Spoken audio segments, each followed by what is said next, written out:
Rupa, CEO of Dhanalakshmi College of Engineering, Tambaram, Chennai.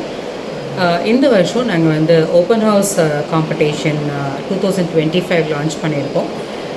This we are conducting for the past 10 years, and this year we are having almost 150 project displays, and students from 63 schools are participating here, and we have almost 2000 visitors anticipated for this particular project. The students have displayed their innovative projects in the new innovation and new technologies, and here we could see a lot of students' talents coming out. This is a high successful project which we have been conducting, and I'm thankful to all the principals, schools and the students who have participated here.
We are going to conduct a openness project contest every day. Every year we are conducting.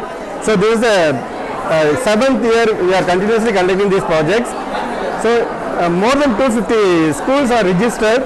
The projects also nearly 250 projects registered. Today we are getting only up to 180 projects displayed here. So many school students are visiting in these projects. So first I introduce myself. I am Dr. V. Tambaram, coordinator of these projects. So this is Dr. Sivkumar sir. He is also one of the coordinator in these projects. So every year we are conducting these projects. Sir, please say some few words. This is Dr. Sivkumar from Dhanalakshmi College of Engineering. I am working as a director research and development. Every year we are conducting this type of programs to motivate our school students or exhibit their talents. Every year we are conducting this event because of we are promoting the knowledge or sharing the knowledge to schools, and we are bridge between schools and engineering colleges, so that students can motivate, or also we are conducting awareness programs and student outreach program in particular schools. In the school itself we are conducting or demonstrating the latest technology called IoT, embedded systems, and AR, VR and drone technology. This type of technology we are going to conduct in your school. Based on their school request, we are conducting this outreach program, so that students gets benefited. Also they are getting their knowledge about recent trends. In this year our chairmen are giving the prizes around 1.5 lakhs. First prize is 25,000 and second prize is 15,000 and third prize is 10,000. And also we are going to announce that we are already mentioned the themes, 5 themes, that is sustainable development goals themes. Based on that we are going to give the awards. For example, Young Scientist Award, Best Innovation Award, Best Prototype Award, Best AI Engineer Award. This type of awards we are going to issue now. The jury members are thoroughly evaluating the projects. They will give the result. After the result will be announced. So students use this opportunity. Also, their opportunity to visit our Center of Excellence called 3D printing, AR, VR, drone technology, and some more solar-based renewable energy systems lab. In this lab, students get more knowledge about